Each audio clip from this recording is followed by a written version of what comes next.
Don't say any F's and stuff.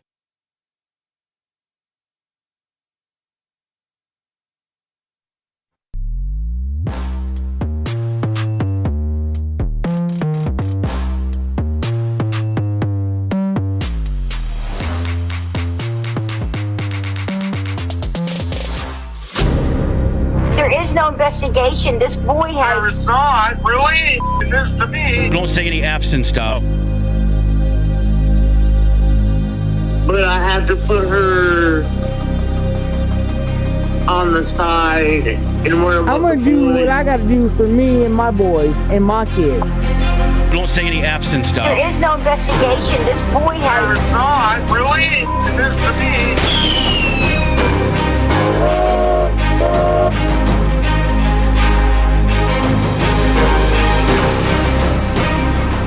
Rise, idiot. I've done my best. It's hard, you know, it's real tough.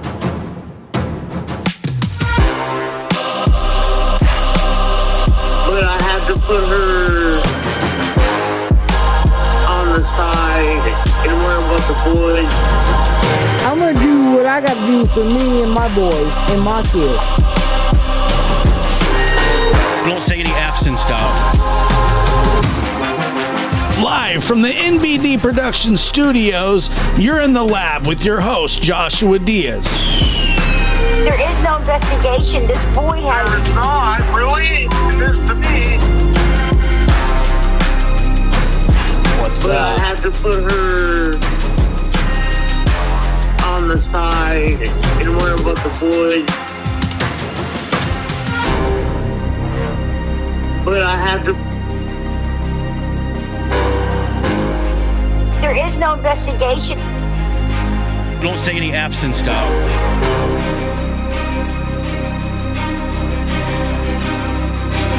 But I have to put her...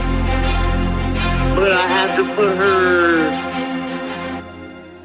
on the side and worry about the boys. Good to see you. Good to be here. How's everybody doing today? It is January 25th, 7:08, 2023. Lulu, good to see you. One of our lovely, wonderful mods, Lulu, as always. Good to see you, Lulu. Thank you for your continued support. That's right. No F's and stuff. How are you, Josh? Recovered. I am recovering. I'm close. I still have some lingering. I mean, that's just gonna happen. It's just not really a big deal. But yes, I am feeling better. And Julie, thank you for being a member for 4 months. I appreciate that as well. Let's see. Tina, 11 months. Good to see you. Your voice is a bit off. Yeah, probably. Well, for now, it'll be better. I'm just warming up, you know. Let me get some of this beautiful concoction in me here, and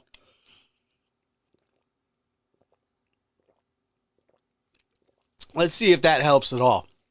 Probably not. Okay. Theraflu, little bit. Member for 8 months. It's a beautiful thing. Let me see here. Good to see you too. Thank you for being here. I appreciate you guys being here. And once again, all the support. Sorry I cried on the last show. I was blubbering, man. I was like, oh, God. It was just, I don't know, it just kind of came, you know, lock, stock, and barrel. Grandma's fine, pissing me off. She's doing really well. She is a strong person. We're all doing much better. I love you guys too a lot. And a lot of stuff's been going on. And I hate missing it. But let's just do a quick little rundown. And we can discuss them at length a little bit more. And I have some thoughts about a little bit of everything, but the Delphi murder case of Abby and Libby. Let's see. It sounds like the jury is coming from Allen County. So they're going to keep the trial in Delphi, which is probably the right move, and then bring in outside jurors. Makes sense. Like I said, that's gonna be a tough selection, but they're gonna do it and they're gonna handle it. And I'm happy that is moving forward. The Alex Murdaugh trial, that's kind of the I wouldn't say it's kind of the big thing. It looks like there's some YouTubers there bothering people again, but everybody has a right to cover the story. And Alex Murdaugh and his family, I'm definitely not an expert on that case. However, I have, researched and not that long ago I watched, there was an HBO documentary done about the family, the son, the mother, just kind of the generations and generations. And from what I get, that Alex Murdaugh definitely, he doesn't even expect to be on trial. I think, the guy got shot in the head. And, did they ever even find out who shot him in the head? I don't think that they did. But, I think he was looking to take his way out and set his son up, the one son that, he's not accused of killing. He's a nasty, nasty guy. If you go back, I don't know how many of you are familiar with the story, but the boating accident that his son was in, that he was going to see trial for, and they're just one of those families that you didn't think that things like this still go on in the world, and which is just but they have, and they do, and let me see here. Let's just take a listen here. Nope, wrong one. I'm rusty, folks. I'm rusty. Hang with me, all right? I'm getting there. Yesterday, or during a motions hearing, I should say, Dick Harpootlian, the lead attorney for Alec Murdaugh, talked about how Alec Murdaugh didn't have any motive to kill his family. He said they were perfect. Take a listen. The last point I'd make is this. His theory, and this is sort of, is that he knew the jig was up. So he went home and blew the head off his son and butchered his wife. There's not one shred of evidence there was any problems between any of them. There's texts, pictures, people that were with him the previous weekend at a ball game, video from that day with Paul and he having a good time. There is no dispute anywhere that they were the perfect family in terms of their relationships. No divorce, no separated, no left him, no Nothing. So this is a fabrication, and they want to use what Mr. Griffin described as bad character evidence. He stole all this money, so he must have killed his wife and son. All right, Creighton Waters, the lead prosecutor on the case, kind of sitting there looking like he had a lot to say. Dick Harpootlian, though, from what I've been told, a great trial attorney.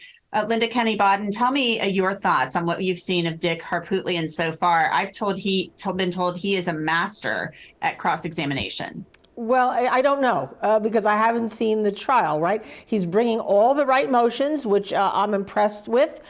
He's got a very difficult case in terms of pretrial publicity. But so I don't even know who that lady is, but like I could tell that she would piss me off.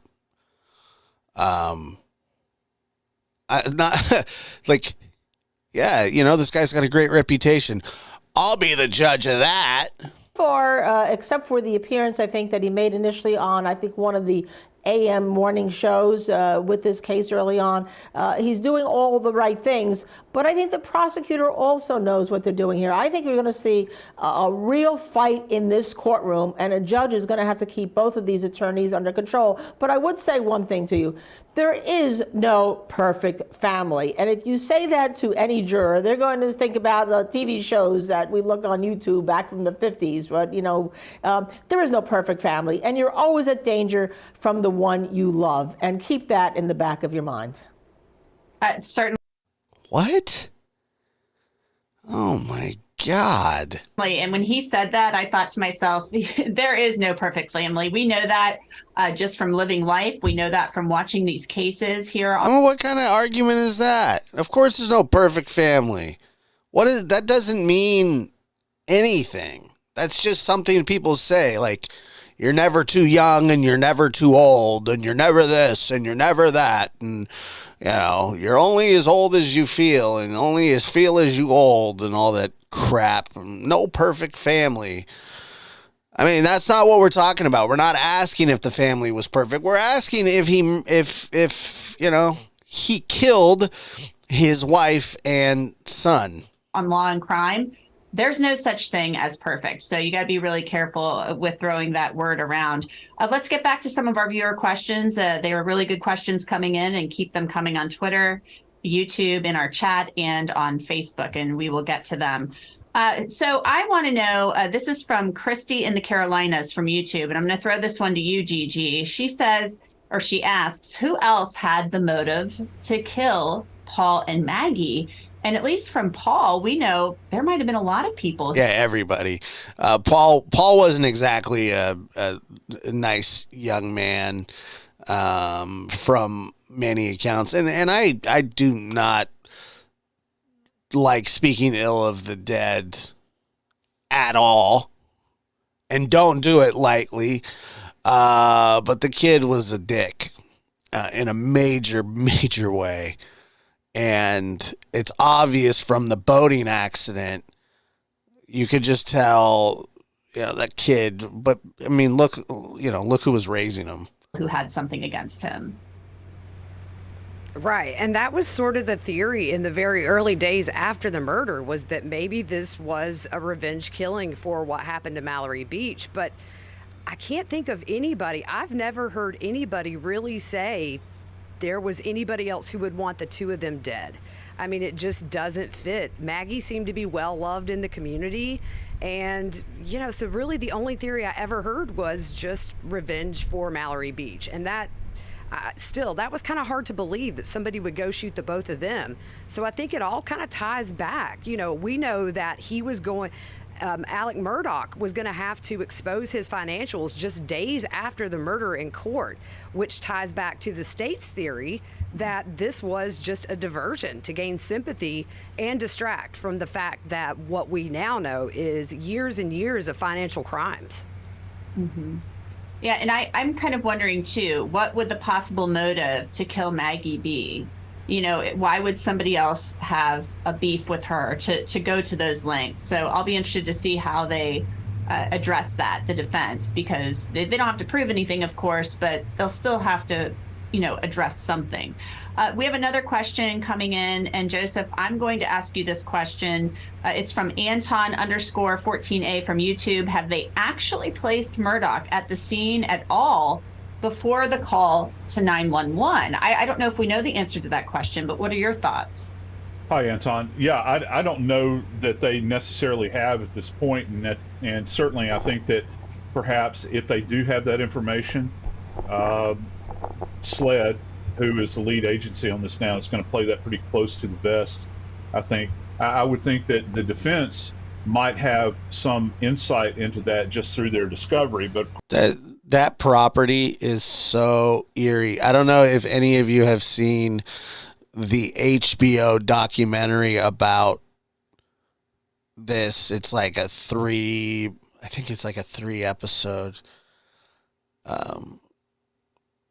show, and it is like the first part of it discusses the background of the family and stuff like that, and then how deep their roots go, and how they're basically the law and order of like 3 or 5 or 6 counties there, and have been, and the judge, jury, and executioner, so on and so forth. Of course, they're in their gag order now at this point in time, so that's going to be a big reveal, I think, in court. Again, going into the nature of what this is going to be like. I got to tell you, I don't recall in recent memory where we have covered a case like this on Law and Crime, where this is setting up for a dogfight like this. I think that it's going to be something that's going to be quite compelling to watch kind of play out, because there are these little instances along the way. Cousin Eddie, is going to play into this. Right. Certainly the evidence, I see our production team is putting up this image of the shirt. That's going to come into question. And here's one more thing. I think that, talk about putting him there. One thing that kind of sticks out to me, this is not like you wind up in this location by accident. I'm talking about if you're a potential perpetrator. And we're not looking for anybody. It's not like we've got a dragnet out looking for anybody. The investigation at this point is done.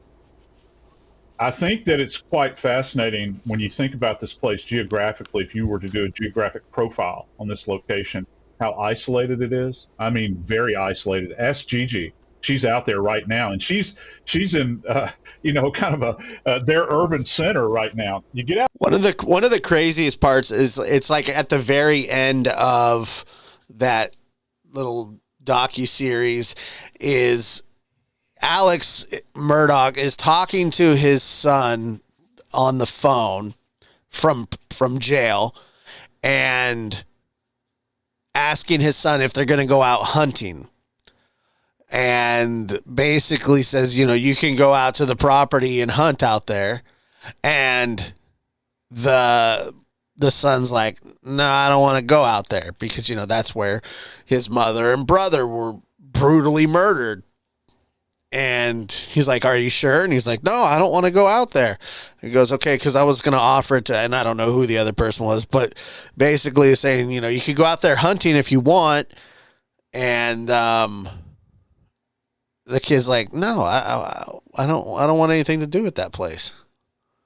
Out there in this location, and it implies, at least just by the view of it, you have to have specific knowledge, intimate knowledge of how to move about this property, because it's not something that you just randomly wind up. And then you've got these 2 individuals that are within, I think the yardage that we've been getting is like 30 yards separated Maggie and Paul. And then Paul is in what's referred to, it's been storage room and feed room, I've heard, thrown back and forth.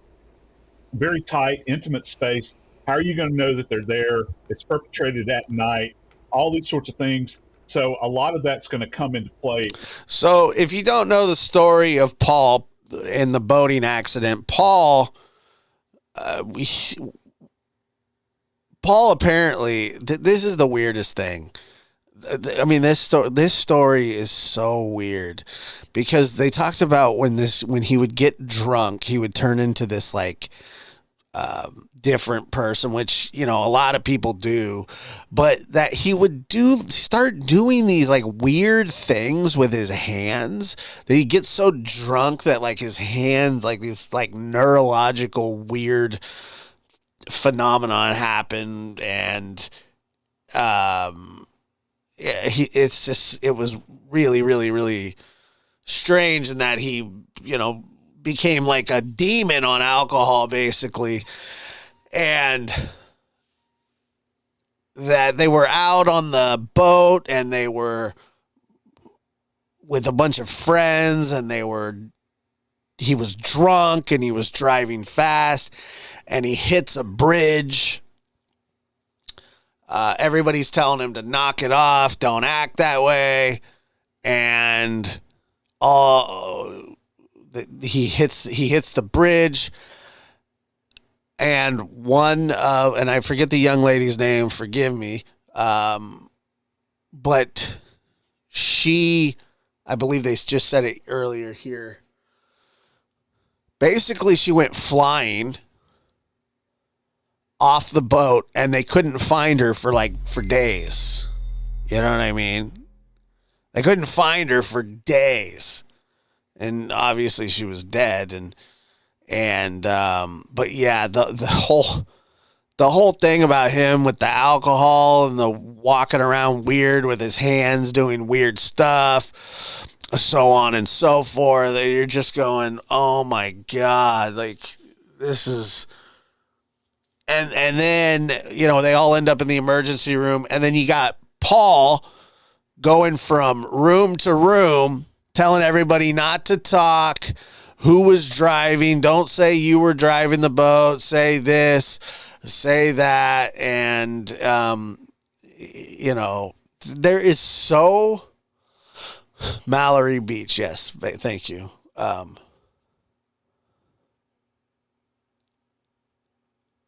You know, it's just like in this trial.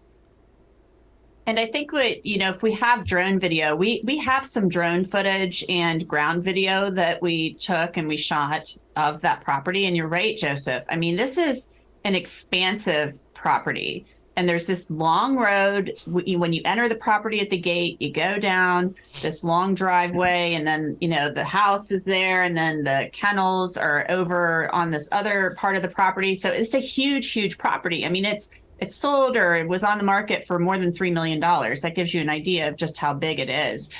So Gigi, what do you make of that area? I mean, have you been by the crime scene? I have not been by the crime scene, but I've seen the drone footage, and it's off the road. And in fact, that's one thing that Alec Murdaugh said on the 911 Thank you so call. much. It's off the road. I appreciate that. So I agree. It's not just a house you stumble upon in plain view, and it's huge. So you have to know where those dog kennels are, and they're not right by the house. So I agree. Somebody with intimate knowledge of this property knew exactly where to be to take out Paul and Maggie. Exactly. And we just had that drone footage up for the viewers to see just how big that property is. Also, we have a diagram that was included in a defense motion. I'm going to tweet that out here in a little bit so people can see where Paul and Maggie were located in that crime scene. So we're going to take a quick break. Keep your questions coming to us on Twitter. So the dash cam footage of him getting, when the police are there, I'm going to, let's see.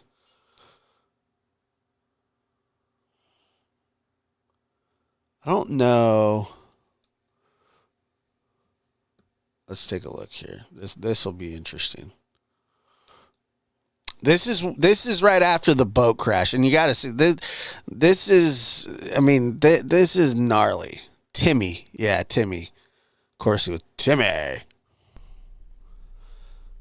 I always found this just absolutely. Copy advised. EMS says the civilians are underneath the bridge, still in the boat. The most severe of the injured is on the boat underneath the bridge. They'll have to walk down to. The most severe injured. After y'all hit the bridge.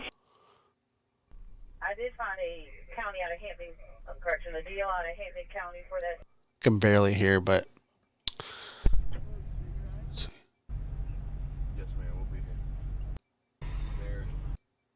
to.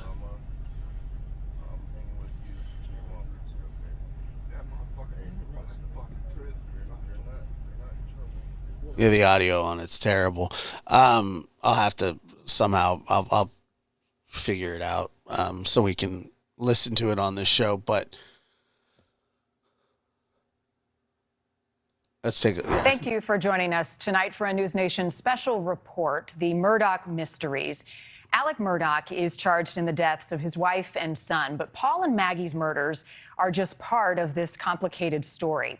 Many point to another case that opened up Pandora's box into Alec Murdaugh and his influence. February 24th, 2019, more than 2 years before Maggie and Paul were killed, the day a teenager with an ever-present smile tragically lost her life. News Nation's senior national correspondent Brian Enton joins us tonight live from Walterboro, South Carolina. This where the is trial will where, take to me, place the with story that part started. of the story. Brian. Yeah, Marnie, we're outside the Colleton County Courthouse. It's interesting being here and thinking about the fact that the Murdaughs pretty much controlled this courthouse behind me for generations, and now tomorrow Alec Murdaugh will be here for his murder trial. They have had so much power over this community, and it is really highlighted when you go back and you look at what happened with Alec Murdaugh's son Paul when he was arrested in a deadly boat accident, but never even spent one night behind bars.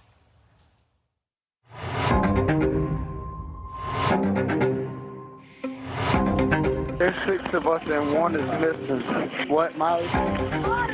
She's in the water. Can you see her? Carnage and chaos.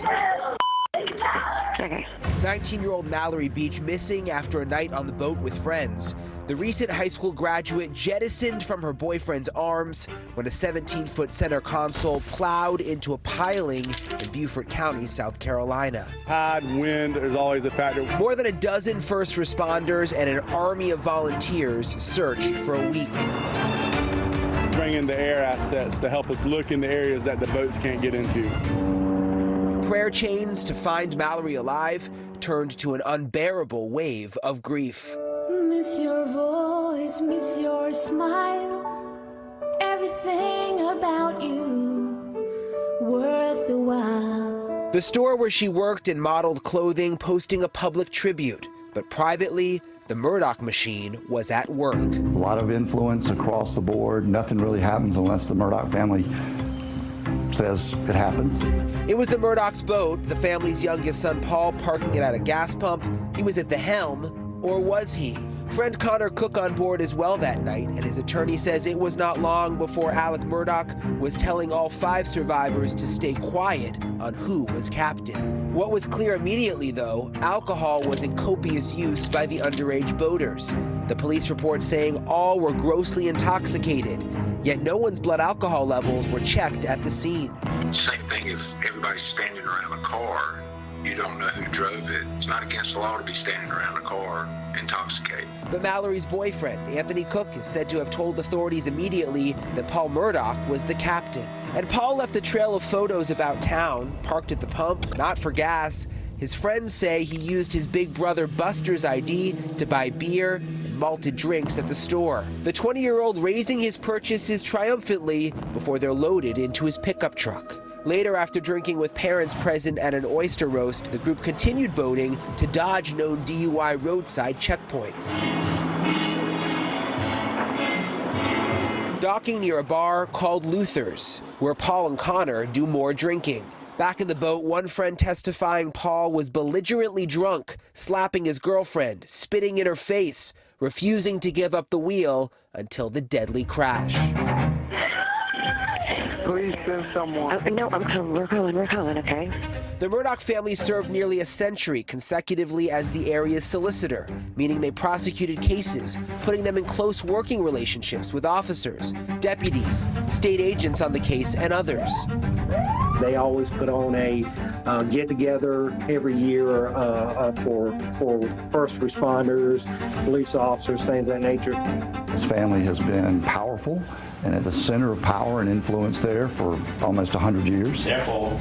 I'm going to set a personal recognizance bond. It would take nearly 2 months for Paul Murdaugh to be criminally charged. Eyebrows raised with his release that same day with a $50,000 bond and surrender of his passport. Anything to say about that, about why he decided to plead not guilty? Because he's not guilty. His former friend Connor cleared at last. Connor was left to twist in the breeze for nearly 2 months. Next, the crash bringing an ongoing bevy of civil suits from Mallory's mom, Anthony Connor, and the other young women demanding Alec Murdaugh's financials, the beginning of the unraveling of a low-country Southern dynasty. We have to put a spotlight on things like this because it cannot continue. Thank you for watching. Go to newsnationnow.com to find News Nation. So, that just gives you a little backstory and insight into, this story is layered. It is twisted, and it is basically something that you would see on CBS, or in a movie. This is the kind of stuff that you really can't write. You can't make it up, and it's a disgusting whole, just nasty. I'm struggling to find the words here, but it is mental what these people are accused of, especially. Here, let's take a listen here, and then we'll move murder on. Trial of disgraced South Carolina attorney Alec Murdaugh. 8 women, 4 men. 10 of the jurors are white. 2 are people of color. It took nearly 3 days to select the jury members, complicated by widespread coverage of the case. And just a few moments ago, the prosecution began its opening statement. Senior national correspondent Brian Enton is live outside the courthouse for us. Brian, prosecutors are laying out their case. They are. Both sides are, Nicole. We expected these opening statements to be fiery, and they did not disappoint. They were pretty explosive on both sides, both the prosecution and the defense. The prosecution basically telling the jury that they have loads and loads of evidence that connects Alec Murdaugh to these murders. Among the evidence, they talked about gunshot residue, and something we haven't heard before. They say that they have gunshot residue in Alec Murdaugh's rain jacket from the night of the murders. Also, they talked extensively about cell phone pings. They say the cell phone data connects him there to the crime scene. There were several moments where they spoke about the extensive injuries to the victims, Alec Murdaugh's wife and son, and just how gruesome it was. And you could actually see him become visibly emotional and cry there in the courtroom. On the defense side, though, they said flat out, there is no evidence, no concrete evidence, they say, that connects Murdaugh back to the murders. They say there are no eyewitnesses and there is no forensic evidence. And they've laid out the case that Murdaugh was very, very close to his family, that he loved his family, that he could never possibly have committed these brutal murders. Listen to what the defense attorney just told the jury. Plane exploded out of his head, hit the ceiling in the shed, and dropped to his feet. Horrendous, horrible, butchering. So to find Alec Murdaugh guilty of murdering his son, you're going to have to accept that within an hour of having a extraordinarily bonding, you can see it in the Snapchat, that he executes him in a brutal fashion. Not believable. Yeah, so the way that they were killed is obviously it's horrendous in the way that it's described, but it is the way that it is. But here's one thing that I'm very excited, I guess you could say, for is the judge in this trial. I've seen this judge during the Nathaniel Rowand case, and he is a no-nonsense judge. It probably burns up. I mean, he's just a very steadfast and good judge. He really, really is. Now, obviously, this is a jury trial, so, anything can happen, but hopefully the proceedings go well and everything is in order, because this is going to be a push and pull fight. But I've seen this judge. I've watched him in a trial before. And he is great. I love him. He is a good man. And when he sentenced Nathaniel Rowan, one of the things that I never have forgot that he said was, he says, your family asked me for leniency, and that's just not in my nature. So, God bless him. I truly, truly am so happy that he is the one handling the case. Nice to see you recovering, Josh. I love the lab. Thank you, Mystic Bro. Yeah, recovering. I am for sure. Thank you. Yeah, it's a weird name. It's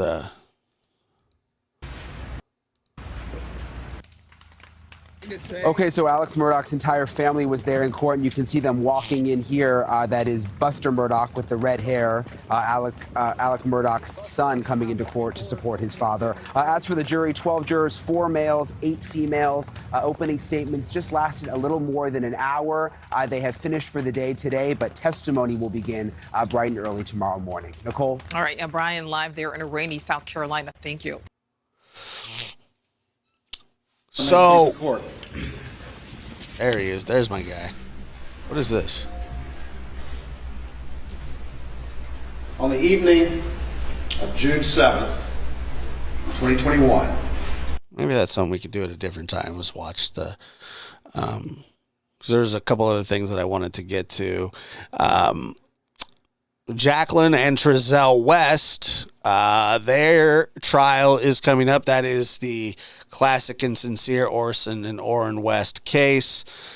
It's supposed to start January 31st, so hopefully those young men can get some justice there.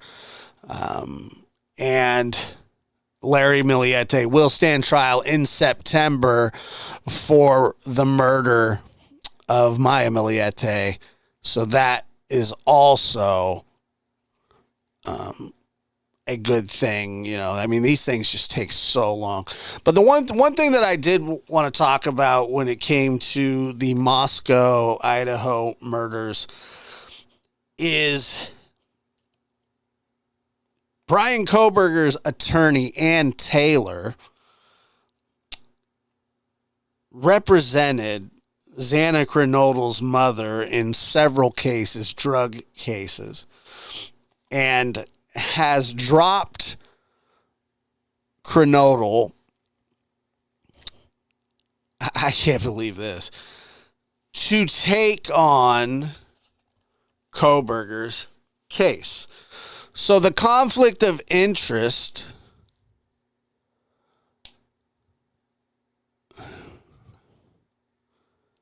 see.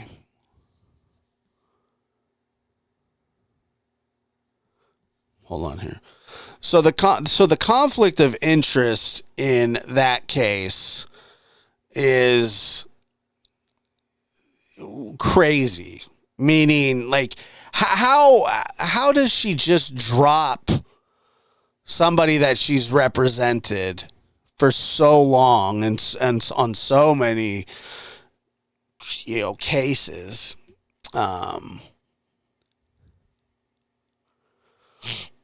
It's just crazy. Yeah, so I've heard that, but, you know, I'm sure that there are other ways around that. I mean, I know that you have to be qualified.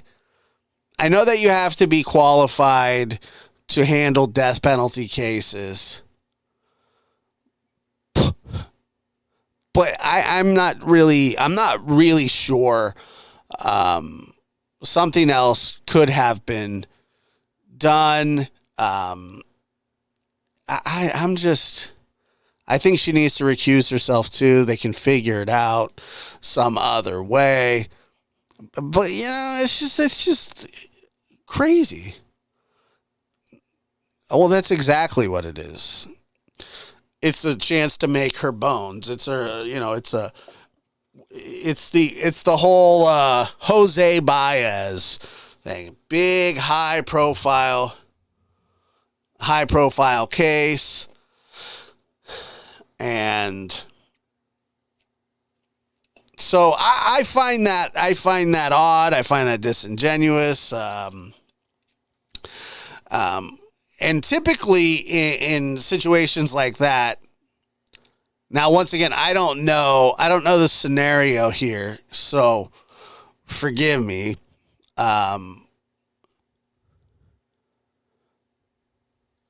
No, she wasn't forced. No, she wasn't forced. She did it, on her own, and how many cases like this come up, MK Ultra Magic Kool-Aid. Interesting.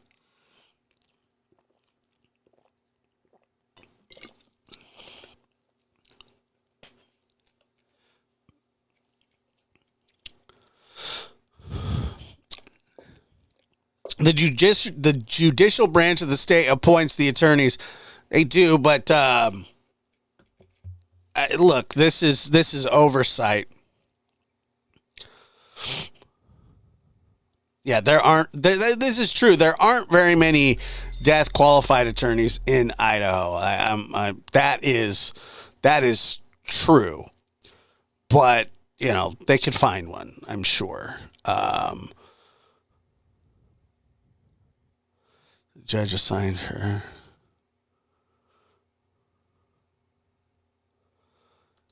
Even if the judge did do that, which I'm sure that she did, it's an oversight. It's a mistake. Okay. And she should say, hey, can I bring this up? Can I bring this up to you? But, she didn't. And I get it. It's an opportunity, but technically speaking, you are supposed the newest one is the one that you're supposed to drop off from, not the oldest one, not the one that's less or that's not as high profile. That's not how you're supposed to select, where the conflict of interest comes from, or, so on and so forth.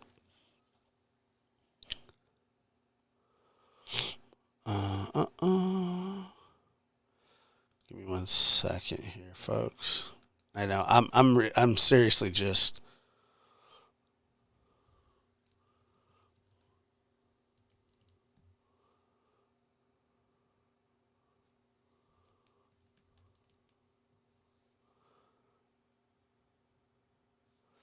Let me see here.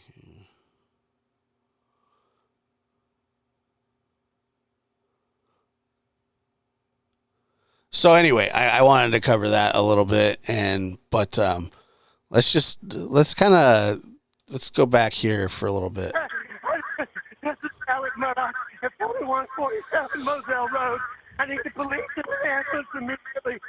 My wife and child shot badly. That was Alec Murdaugh on June 7th, 2021, reporting the murders of his wife Maggie and son Paul. Murdaugh's trial for the murders is underway in Colleton County, South Carolina. Nearly 3 months later, Murdaugh placed another 911 call from the side of a road where he claimed he was shot while changing a flat tire. Hampton County 911, what is your emergency? On Salkehatchie Road. Okay, what's the address on Salkehatchie Road? I'm by the church. What church? What church are you talking about? I don't know the name of it with the red roof. Okay, what end of Salkehatchie Road? Because I don't know what you're talking about.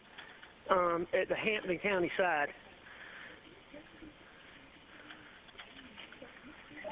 Okay, what's going on? I got a flat tire, and I stopped, and somebody stopped to help me, and when I turned my back, they tried to shoot me. Oh, okay. Were you shot? Yes, but I mean, I'm okay. You shot where? Where were you shot at? Huh? Did they actually shoot you, or they tried to shoot you? They shot me, but... Okay, wait, you need EMS? Well, I mean, yes, I can't drive. Okay. I'm trouble seeing and I'm bleeding a lot. Where part of your body? I'm not sure. Somewhere on my head. Your head? Somewhere on my head. Somebody just stopped for me, ma'am. For 911. Okay. Still? Hey. Okay, let me speak to him, see if he can tell me exactly where you are. Salkehatchie Road. Right here by the church. That church? I can run up there. Okay. Red roof. Yeah, hurry, please. Okay, about 2 miles from the pedestrian barrel. Okay, and what's your name? I'm still here. I'm going to stay on the line with you. What's your name? Alex Murdaugh. Alex Murdaugh? Yes, ma'am. And you see you were driving, you got a flat tire, somebody stopped to help you and they shot you? Well, they pulled over, yes, ma'am, like they were going to help me. Okay, stay on the line with me. We're going to get some. I'm bleeding pretty bad. Okay. Stay on St. John's Missionary Church. St. John's Missionary Church? Yes, ma'am. Okay. The SUV is right where he's at. And can you give me a description of the person that shot you or shot at you? Yes, ma'am. I mean, it was a white fella. I'd say a white male, a fair amount younger than me. Really, really short hair. You have an ambulance coming, ma'am? Yes, sir. Yes, sir. Stay on the line. I got them on the way. You think one of y'all can drive me to the hospital? Yes, sir. You want to get the truck, though, because I got a baby and he's going to back. One of y'all could get in this car and drive me? Yes, sir. I can. They're going to drive me to the hospital. Ma'am? Is it cranked? Yeah, it should be cranked. Is that puts it in drive? 911, where's your emergency? Yes, ma'am, I lost you. This young lady is driving me to the hospital. She's carrying you to the hospital? Yes, ma'am. Okay, and who is this? This is Alec Murdaugh. I was on the phone a minute ago. Okay, all right. Okay. He said that somebody's taking him to the hospital. Okay. Oh, you know what? We got a flat tire. Got to 10 12. Ma'am, I need the ambulance. You need the ambulance? Okay, are you still in the same location? Yes, ma'am. Okay. Which way are y'all heading? Are y'all driving down the road? No, ma'am. I got a flat tire. Okay. All right. Sit tight right there, okay? Ma'am? Okay. Yes, sir. We're still here. Hold on. We're dispatching. now, giving them information. Where? Very very slow reacting for somebody who's just been shot in the head. Cousin Eddie. I mean, can you make that up? You can, but why would you? Because you don't need to. Cousin Eddie. Are we still talking about how to pronounce Alex's name? Or Alex Murdaugh? Murdaugh? All right, now they're taking me to the hospital. Okay, so which way are y'all traveling? We're coming down Salkehatchie Road to the Hampton Hospital. Y'all coming down Salkehatchie? Ma'am? Y'all coming This guy's been shot in the head. I'm not saying that he wasn't shot in the head, but I don't think he really cares. down Salkehatchie Road to to the hospital? Yes, ma'am. Okay. They said. Is it bad back there? They said that they're coming down.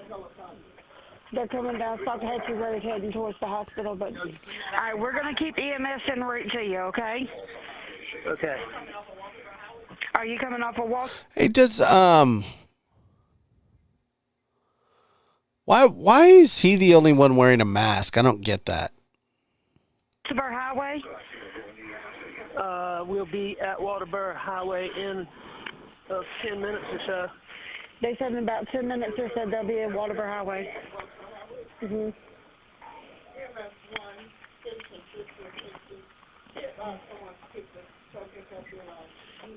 What kind of vehicle are you in? White Nissan Rogue. Oh no, Tina! A bunch of people are asking, not just you. It's Alex. Temple, be advised they're on Waterboro Highway in a white Nissan Rogue. White Nissan Rogue. Is the flashers on? Do you have the... No, Temple, at this time they're supposed 1017 to the hospital. Ma'am? Y'all still on the... Okay. Y'all still 17. Do you have your flashers on the vehicle? Is the flashers on? Is the flashers on? Yeah. Yes. Hotel 12. We're gonna listen to the 911 call when he calls about his son and wife being shot too. All right, we see the ambulance, so we can pull over. Okay. Tell them we're in the white car. They're in the white. Okay, I've heard enough of him. 911, where's your emergency? This is Alex Murdaugh at 4147 Moselle Road. I need the police to ambulance immediately. My wife and child just shot badly. Okay, you said 4147 Moselle Road in Allison? Sir? You said 4147 Moselle Road in Allison? Yes, sir. 4147 Moselle Road. Stay on the line with me, okay? Yes, sir. Stay on the line with me, okay? Conner County Communications. Carlton, I have an Alex Murdaugh on the line, caller from 4147 Moselle Road. He's advising that his wife and child was shot. Okay, and sir, give me the address again. It's 4147 Moselle Road. I've been up to it now. It's bad. Okay. Okay, and are they breathing? No, ma'am. Okay, and you said it's your wife and your son? My wife and my son. Are they in a vehicle? No, ma'am. They're on the ground out at my kennels.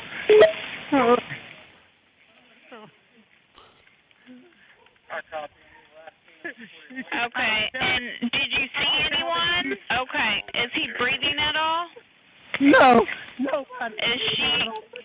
Okay, do you see anything? Do you see anyone in the area? No, ma'am.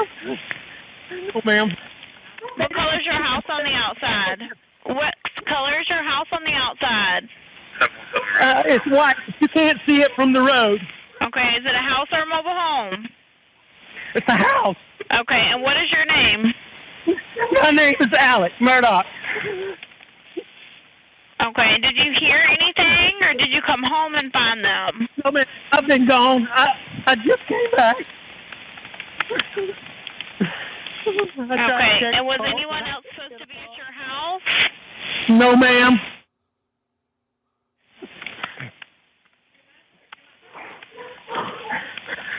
Please hurry. We're getting somebody out there to you. Okay, what is her name? Maggie and Paul. Maggie is her name? Yes, ma'am. Okay. And please hurry. We're getting somebody out there to you. Me asking you these questions don't slow them down, okay?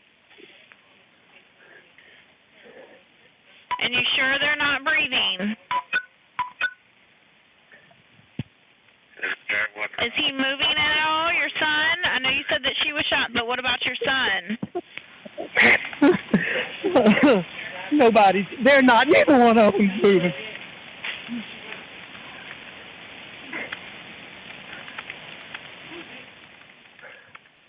What is your telephone number? And does anything look out of place? Ma'am,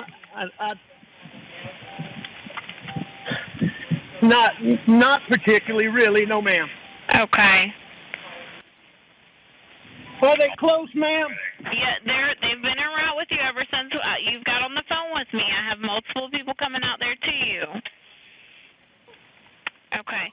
I don't want you to touch them at all, okay? I don't know if you've already touched them, but I don't want you to touch them just in case they can get any kind of evidence, okay?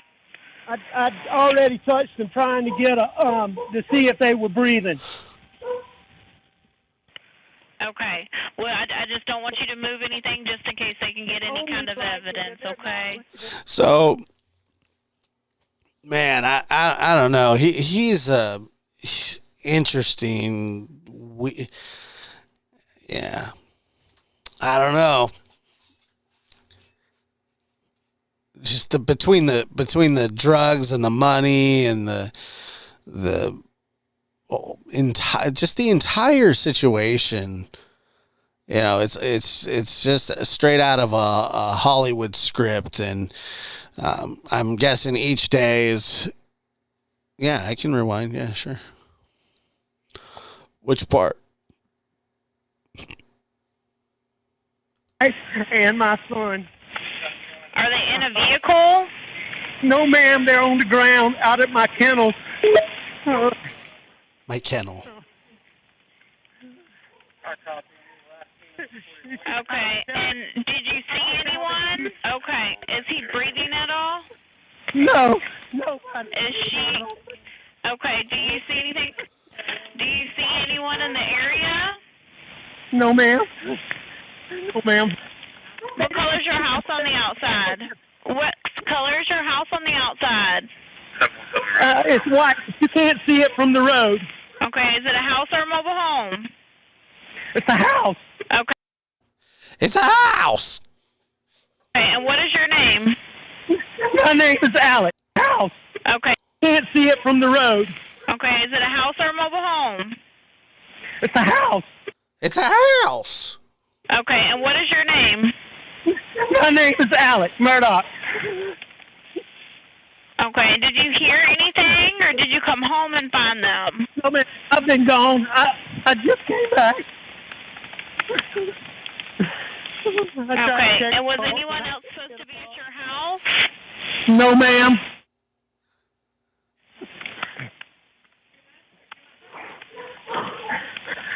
Please hurry. We're getting somebody out there to you.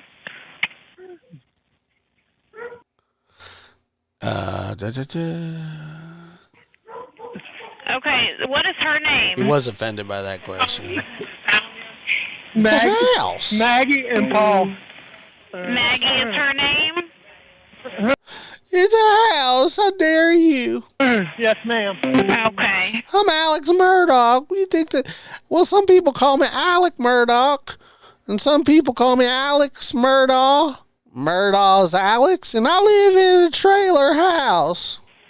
And please hurry. We're getting somebody out there to you. Me asking you these questions don't slow them down, okay? I don't know. I hope so. And you sure they're not breathing? Is he moving at all, your son? I know you said that she was shot, but what about your son? Nobody's. They're not. Neither one of them's moving.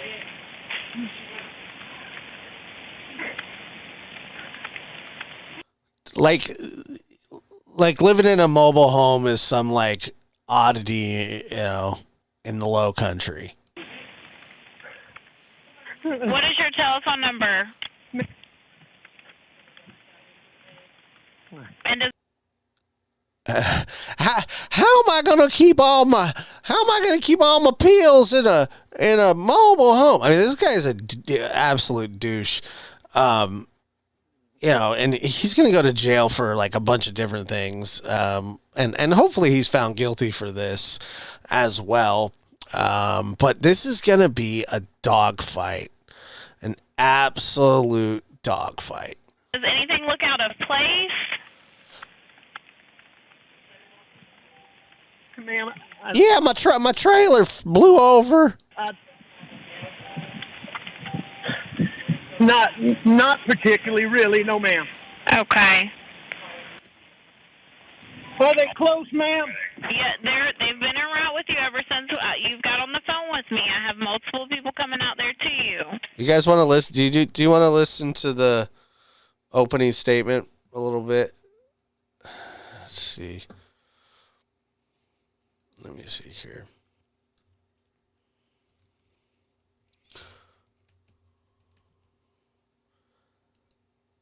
Nope, wrong one.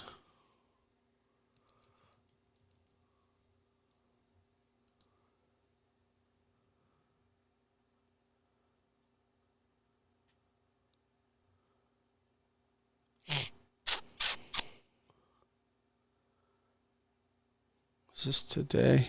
Yeah.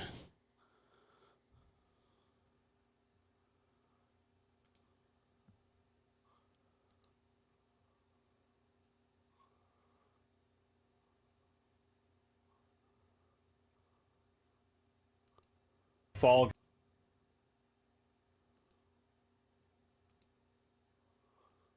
Where is it?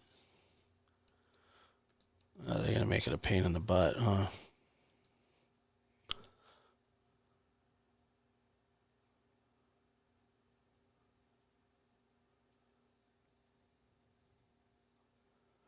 Hold on, I'm looking.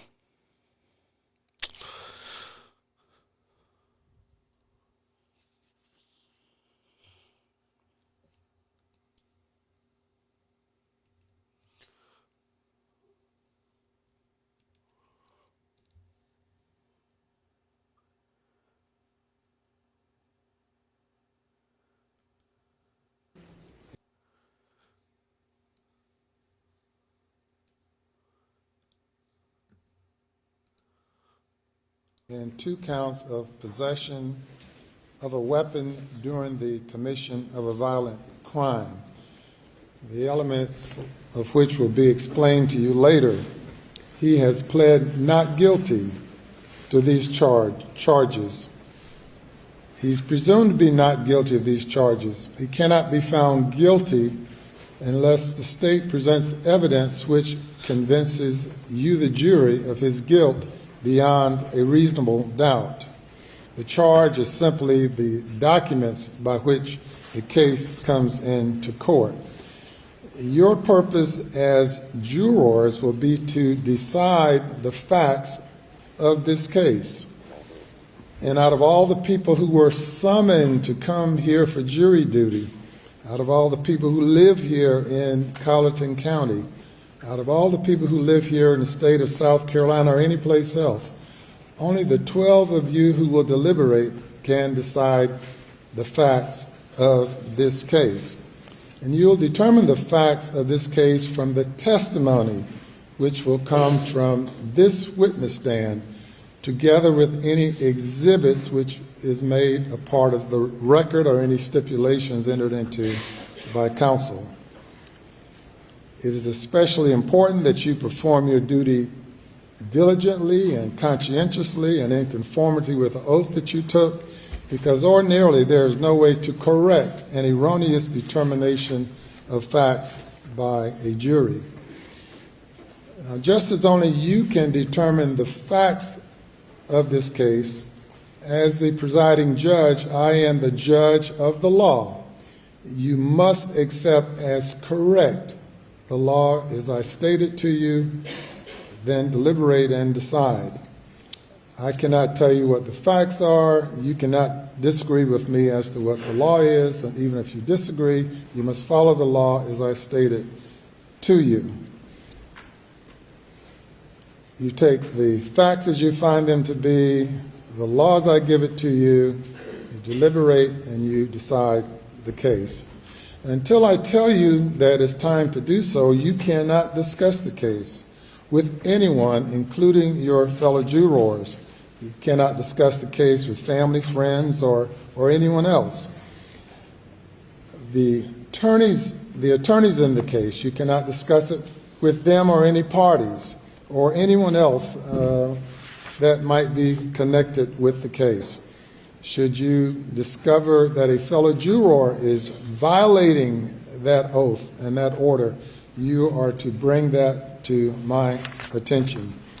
It's also vital that you do not seek information outside of the courtroom during the case. That means that you're not to search internet websites, watch television reports, news reports, any other form of social media accounts of the case, because you are sworn to decide this case based on the facts as you determine them to be, based on evidence presented in the case, as well as the law as I give it to you. Now, later in the process, I will appoint one of you to serve as the foreperson of the jury. And that person will have the responsibility of serving as the spokesperson for the jury. That person will have the responsibility of presiding over the jury deliberations. And that person will have the responsibility of completing the verdict form representing the unanimous verdict of the jury.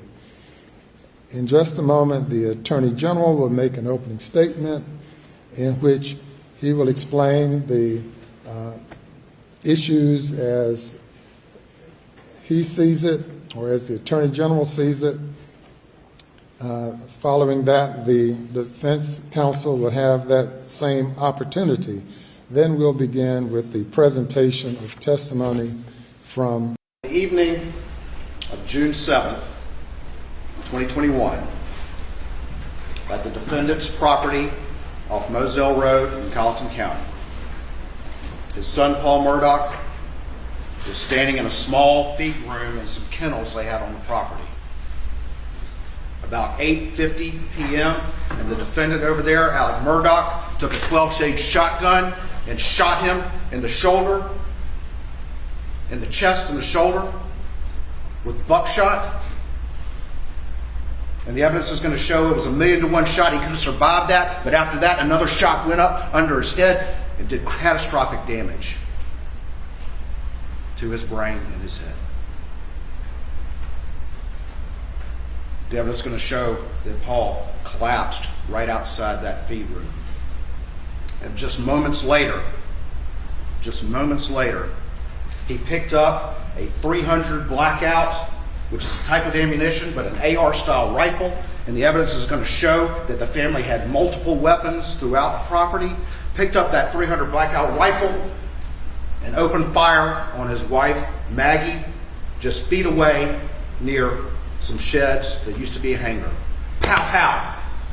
2 shots, abdomen and the leg, and took her down. And after that, there were additional shots, including 2 shots to the head that again did catastrophic damage and killed her instantly. The evidence is going to show that neither Paul nor Maggie had any defensive wounds. Neither one of them had any defensive wounds, as if they didn't see a threat coming from their attacker. And the evidence is also going to show that both Maggie and Paul were shot at extremely close range. The evidence is going to show it's called stippling. It's almost like a tattoo, that when you get shot very close to a weapon, it leaves marks that the forensic pathologist can see. They were shot at close range and they did not have defensive wounds.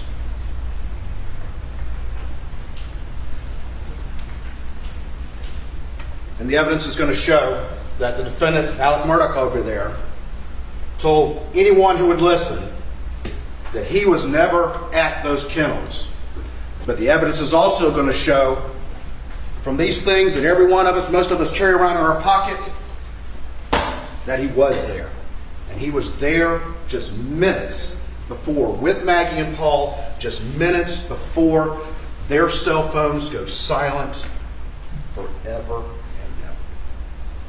Despite what he told people, I was never at the kennels, the cell phones are going to show otherwise. Ladies and gentlemen, my name is Creighton Waters. I'm with the Attorney General's office and I'll be the lead prosecutor. I introduced myself before. With me is David Fernandez, Savannah Gow, John Metters, Don Zelinka, John Conrad, and Johnny James. Yeah, one of the things is that I always find interesting is, these law-abiding citizens and lawyers and stuff that have to kind of watch from the side while Alex, whatever his name is, and his family operate with impunity for years and years. They're finally getting a crack at this guy. And they don't want to miss. They want to be the one to slay the dragon. And it is the prosecution, this guy, he's very strong. Very complicated case, and that's why there's so many people working on it. Sitting back in the row, we have David Owen, who's the lead investigator. We have Lieutenant Charles Gent, who's one of the agents, Special Agent Ryan Kelly, and Special Agent Peter Rudolphy. Some of the agents that are working on the case, as well as Investigator Isaac Toledo, who's working on the case as well. There's some of the witnesses that you'll hear from as we go through this case. The judge talked to you a little bit about him being the judge of the law, and he gives you the law. And I'm going to talk a little bit about some of the legal concepts before I turn back to those facts. Just remember, though, he's the judge of the law, so you take what he says, but I'm going to explain to you some of the legal issues from my perspective before we talk a little bit more about the evidence in the case. And the first thing is, right before you went to lunch, y'all all took an oath. Everybody in this courtroom who's got involvement in this case takes an oath. Attorneys take an oath to become an attorney, take another oath to become a prosecutor, judge takes another oath to become a judge, witnesses take oath on the stands, law enforcement take oaths to become law enforcement, but y'all took an oath as well. And the reason why is that y'all have the most important job in this courtroom. Every one of you raised your hand and said that you would well and truly try this case. And it's the most important job here because, like the judge said, he's the judge of the law, but y'all are the judge of the facts. Y'all are going to listen to what comes from that witness stand and judge those facts. But you also have to be mindful of that oath. There's still people in that county that like him. It requires you to do that hard job. I think he's to innocent. Make that decision, to call the strike when you see it. It's the same oath. It's just as important as any other oath. This might be the most important in this courtroom. The judge mentioned reasonable doubt, and he's exactly right. It's the state's burden to prove this case beyond a reasonable doubt. That is a cornerstone of our country. I wouldn't have it any other way. It's a burden we welcome. It's what we want. It's a system that has been well tested and true, and we take that burden to prove the case beyond a reasonable doubt. But I want to remind everyone that the emphasis is on reasonable. Okay? It's not any doubt. It is reasonable doubt. Reasonable doubt is often defined, and again, you listen to the judge how he defines it, but reasonable doubt is a doubt that would cause a reasonable person to hesitate to act. To hesitate to act. And when you hear the evidence coming from this stand about this particular case, I submit to you, you won't hesitate to act. Again, remember the emphasis is on reasonable and reasonable doubt. The judge mentioned the charges, and there are 4 of them. First indictment accuses Alec Murdaugh, to which he's pled not guilty, but it accuses him of murdering Maggie Murdaugh. The second indictment accuses him of murdering Paul Murdaugh. The third indictment accuses him of possessing a firearm during the commission of a violent crime, that being the murder of Maggie Murdaugh. And the last one accuses him of possessing a firearm during the commission of a violent crime, and that being the murder of Paul Murdaugh. And what does that mean? What is murder? Well, the judge again is going to instruct you that it is the unlawful killing of another with malice aforethought. And what is malice? Malice is a mental state. That's ultimately going to be for y'all to determine as to I think about that too. Going through Alec Murdaugh's mind when he committed these crimes. It's true. What is malice? Malice has often been defined as the intentional doing of a wrongful act without just cause or excuse. It is the intent to inflict an injury under circumstances that the law would presume an evil intent. An evil intent. And when you look at the circumstances of the crime, when you look at what led up to this crime, the evidence is going to show that there was malice aforethought. Aforethought, what does that mean? It means it has to exist at the moment you commit that crime. It doesn't have to be planned. It doesn't have to be planned for any long period of time. It just has to exist a split second before the crime is committed. But when you see this crime and you hear all the circumstances, the evidence is going to show that aforethought existed for a while. It existed for a while in the mind of Alec Murdaugh. You're also going to hear about circumstantial evidence. And a lot of times people hear, oh, it's just a circumstantial case. But the law says otherwise. The law says that circumstantial evidence is just as good as direct evidence. And what's the difference between the two? Direct evidence. Who says that constantly? I say that constantly because I love circumstantial evidence because it's common sense evidence. That's what it is. It's common sense. It's supposedly about to storm out here, from what I'm told. Direct evidence is if it's sunny outside and a witness goes outside and it's sunny and they come in here and they get on that witness stand and because they saw it raining, they sit on the stand and said, I was just outside and I saw it raining. I saw it raining. That's direct evidence. They actually saw it raining. But to give you an example of what circumstantial evidence is if the witness goes into a room where all the curtains are drawn, and when they go into that room, it's sunny outside and everything's dry. And while they're in that room, they see it darken behind the shades, they hear thunder, they hear the wind blowing, they hear the sound of raindrops on the roof, and then they open up the door, and it's not raining, but everything is wet. There's puddles in the driveway. There's puddles in the street. There's puddles in the yard. There's limbs down all over the ground. And then they come in here and say, yeah, it was raining. Didn't actually see it raining, but those circumstances are beyond any reasonable doubt that it was actually raining. Now, I guess it's possible that somebody could have been standing outside their window and beating a drum to sound like thunder and blowing a fan to make it seem like it was the wind and somehow got enough water to coat the entire neighborhood. But that's not a reasonable doubt. Everybody understand that distinction? That's not a reasonable doubt. Another thing, and this is crucial, what you're going to do in this particular case, is determine credibility or the believability of witnesses. So it would be your job to look at the evidence, the exhibits in the case, but also the witnesses and decide if it's truthful, if you believe it, if you can rely on it. And the judge is going to instruct you that you can believe one witness against many or many witnesses against one. You can believe all the witnesses' testimony or part of the witness' testimony. It's up to you, first individually and then as a product of your deliberations.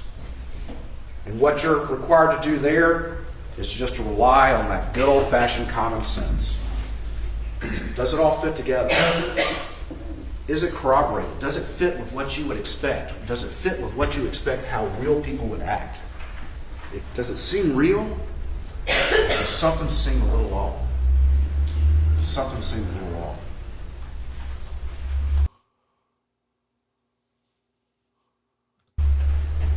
You're going to see video statements of Alec Murdaugh.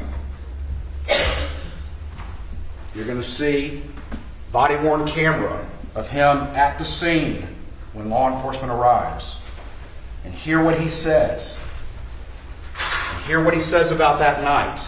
You're going to hear 3 recorded statements on video that he gave with law enforcement. And you're going to hear how things progress about what he says and what he says he did that night.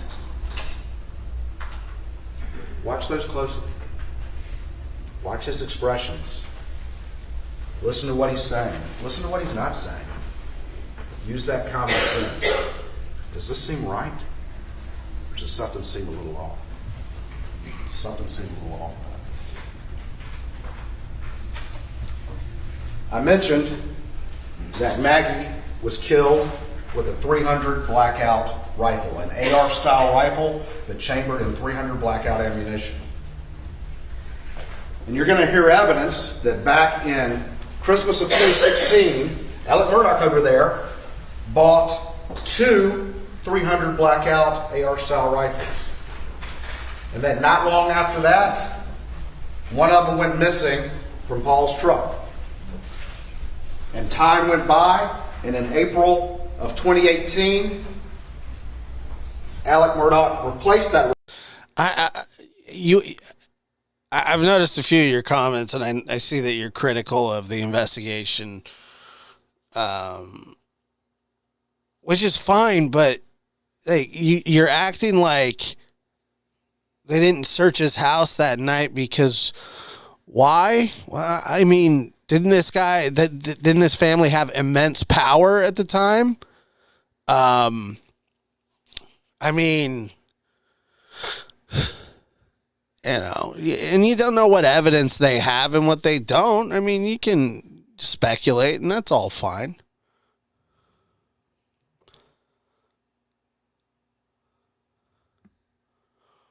Rifle and bought another one. 3 total blackout rifles that they had. One of them went missing years ago, and a replacement was bought. You're going to hear evidence that Paul and his friend were using that replacement gun. They were standing right outside the side door to the gun room of the house, and they were sighting it in, firing down into a field.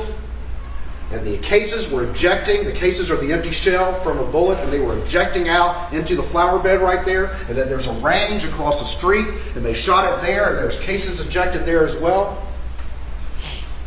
And they were shooting that 3rd replacement gun just weeks prior to the murders, prior to June 7th, 2021, when Maggie and Paul were murdered. And you're going to hear forensic evidence that the cases that were found in that flower bed and the cases that were found across the street at that range were ejected out of the same weapon that fired all the cases that were around Maggie's dead body, that killed her.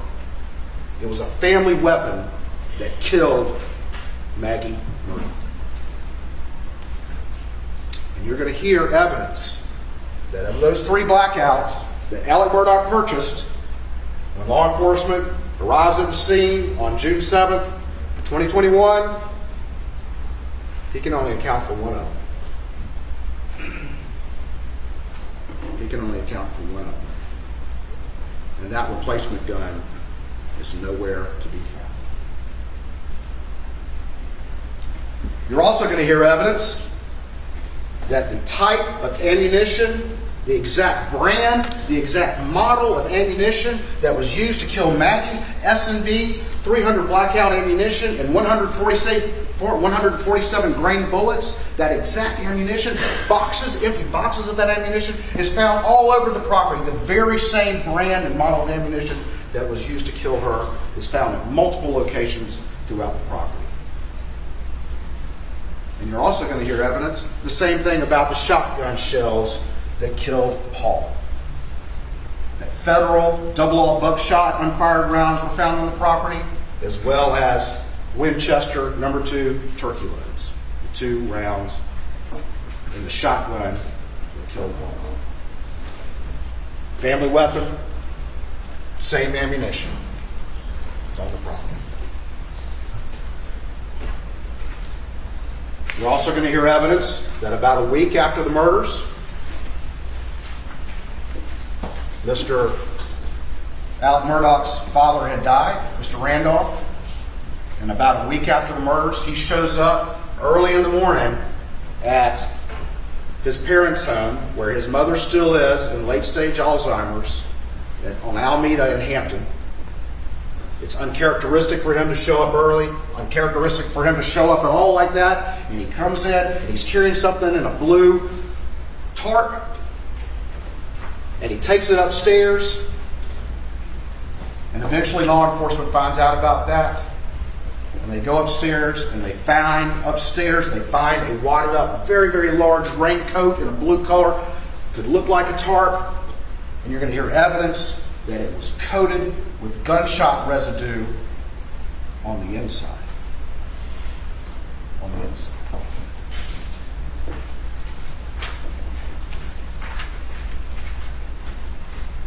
You're going to hear other evidence of gunshot residue. You're going to hear that there was gunshot residue on Alec at the scene. You're going to hear the evidence that there was gunshot residue on the seatbelt of the car he was driving. You're going to hear evidence that when law enforcement got to the scene, he had gone and gotten a shotgun, Paul's shotgun, and that Maggie's DNA was on that shotgun. You're going to hear other evidence from DNA, gunshot residue, firearms examiners. There's going to be a lot of forensic evidence in this case. And I'm not going to get into every single bit of it right now, but I will say that a key piece of forensic evidence that you're going to hear in this case is the cell phone evidence.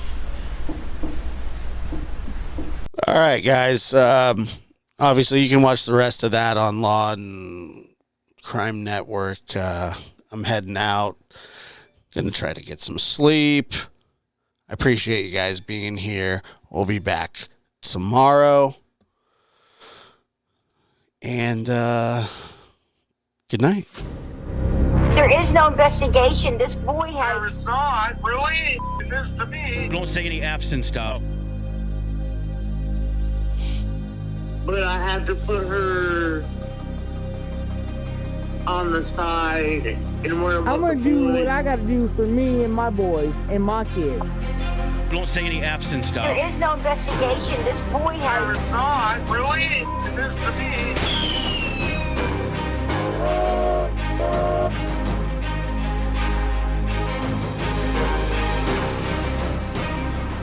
Right. Idiot. I've done my best. It's hard, that's real tough.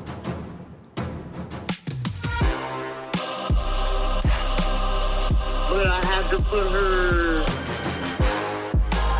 on the side and worry about the boys. I'm gonna do what I gotta do for me and my boys and my kids. Don't say any F's and stuff. Live from the NBD Production Studios, you're in the lab with your host, Joshua Diaz. There is no investigation. This boy has... There is not, really? It is to me. But I have to put her on the side and worry about the boys. But I have to... There is no investigation. Don't say any F's and stuff.